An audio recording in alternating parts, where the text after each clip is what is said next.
एक गांव में एक बुढ़िया माई रहती थी। वो हर साल जिउतिया व्रत करती थी एक पोता या पोती खातिर।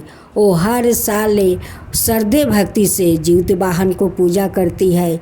आज जब घाट पर स्नान करके बैठती है कथा सुनने के लिए, तो जीउत भगवान से कहती है कि हे जीउत वाहन, मुझे एक पोता या पोती दे दो। मेरे बहू को 3-4 साल शादी का हो गया, अभी तक कोई संतान नहीं हुआ। बुढ़िया माई बहुत गरीब थी, लेकिन जीउत भगवान से कभी अन्न धन नहीं मांगी। वो एक पोता या पोती के भूखी थी। वो पोता और पोती जीउत भगवान से हर साल मांगती थी। फिर जब दूसरा साल आया तो बुढ़िया माई जाकर घाट पर बैठ कर जीउत भगवान से हाथ पसार करे वो पोता या पोती मांग रही थी। तभी न जीउत भगवान पीछे से आकर आवाज़ लगाते हैं, कहते हैं कि माई तू क्या कर रही है। बुढ़िया माई पीछे नहीं मुड़ कर देखती है कि कौन आदमी है, बच्चा है या बूढ़ा है, कौन है। वो पीछे मुड़ कर नहीं देखती है। वो कहती है कि बेटा, मैं तो अपना लिए एक पोता या पोती जीउत भगवान से मांगती हूँ। एक अगर पोता या पोती दे देते तब मैं धन्य हो जाता बेटा। मैं जीउत भगवान से हर साल व्रत करती हूँ और हर साल पोता पोती मांगती हूँ। जीउत वाहन कहते हैं कि माई रे, तेरा बहू तो गर्भवती है। तेरा घर में तो कुछ दिन के बाद तेरा घर में पोता आ रहा है। ये बात सुनकर बुढ़िया माई पीछे मुड़कर देखती है तो कोई पीछे नहीं है। वो बहुत आश्चर्य में पड़ जाती है कि अभी तो मुझे बोल रहा था कि माई तेरे बहू तो गर्भवती है, कुछ दिन के बाद तेरा घर में पोता आने वाला है। जब बुढ़िया माई का पूजा समाप्त हो जाता है तो वो घर जाती है और उनकी बहू कहती है कि माँ, आज तो मुझे इमली खाने का मन कर रहा है। अब तो बुढ़िया माई का खुशी का ठिकाना नहीं है। वो जीउत भगवान को कूटी कूटी धन्यवाद देती है। कहती है कि जीउत भगवान, आप स्वयं आकर मुझे संताना दिया कि आपका बहू तो गर्भवती है, आपका घर में पोता आने वाला है। जीउत भगवान, आप तो स्वयं आकर मुझे खुशियाँ दे दिया। हे भगवान, आपका तो महिमा अपरंपार है और आपका तो पूजा अपरंपार है। हे जीउत भगवान। बुढ़िया माई अपना बहू को इमली लिया कर देती है। बहू इमली बहुत श्रद्धे से खाती है। कुछ दिन के बाद उनकी बहू का खूब सुंदर पोता हुआ। अब तो बुढ़िया माई का खुशी के ठिकाना नहीं है। उनकी बहू को खुशियाँ मिल गया। उनकी गोदी तो जीउत भगवान भर दिया। बुढ़िया माई अपना बहू से कहती है कि बहू, इसी साल तू जीउत भगवान का व्रत उठा ले। देख, जीउत भगवान से मैं पोता पोती मांगी, जीउत भगवान मुझे पोता दे दिया, मेरा घर में खुशियाँ दे दिया। तू इस बार जीउत भगवान के व्रत उठा ले। बहू कहती है कि माँ, मैं इस साल व्रत नहीं उठाऊंगी, मैं अगले साल व्रत उठाऊंगी। सासू माँ कहती है कि देख, इतना दिन के बाद तो जीउत भगवान ने तुझे माँ बनाया है, तू क्यों नहीं इस साल व्रत उठाएगी। बोल, बताओ क्या बात है कि इस साल तू जीउत भगवान का व्रत नहीं उठाएगी। कहती है कि माँ, इस साल मेरा मन नहीं है, मैं अगले साल जीउत भगवान को व्रत उठा लूँगी।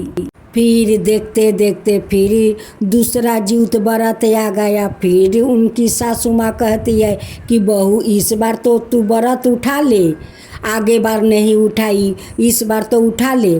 कहती है कि नहीं माँ, मैं अगले साल उठाऊंगी। बहू का बात सुन सुन कर जीउत भगवान भी क्रोध हो गए। एक दिन उनकी बच्चे बाहर में खेल रहे थे। उसी समय जीउत भगवान एक नाग का रूप लेते हैं, आकर उनकी बच्चा को निगल जाते हैं। जब सास बहू घर से बाहर निकलती है तो देखती है कि बच्चा तो नहीं है, और बच्चा को खोजा खोजी लगा देती है, रोना पीटना लगा देती है। कहती है कि मेरा पोता कहाँ गया। बहू कहती है कि मेरा बेटा कहाँ गया। लेकिन किसी को पता नहीं है कि जीवित भगवान तो क्रोध हो गए थे उनकी बहू पर, और नाग के रूप में आकर उनकी बच्चा को निगल गए थे। सासू माँ बहू को अब दोष देने लगती है। कहती है कि तेरे कारण आज मेरा पोता अदृश्य हो गया है। आज तू व्रत करती जीवित भगवान को तो तेरा बेटा अदृश्य नहीं होता, मेरा पोता भी अदृश्य नहीं होता। तेरे कारण ये सब हो गया है। मैं बार बार तुझे कहती हूँ कि बहू इस बार उठा ले, इस बार उठा ले, और तू कहती है कि अगले बार करूँगी, अगले बार करूँगी। तो देखे मेरा पोता तो खो गया। अब बहू तो जीवित भगवान से कहती है कि हे जीवित भगवान, मेरा पुत्रा को लौटा दीजिए। इस बार आपको श्रद्धा भक्ति से पूजा करूँगी, श्रद्धा भक्ति से करूँगी। मेरा गोद सुन मत कीजिए हे जीवित भगवान। आप तो जीव देते हैं, जीव तो लेते नहीं है। मेरे बेटा अदृश्य हो गया है, हे जीवित भगवान मेरे गोद में लौटा दीजिए। जीवित भगवान ने उस सासू माँ और बहू को रोते हुए देख नहीं पा रहे थे। उनकी दया आ जाता है और उनकी बहू को माफ़ कर देते हैं। जब अगले साल जीवित भगवान को व्रत आया तो बहू श्रद्धा भक्ति से जीवित भगवान को व्रत करने लगी और कहने लगी कि हे जीवित भगवान, मुझसे बहुत बड़ा भूल हो गया।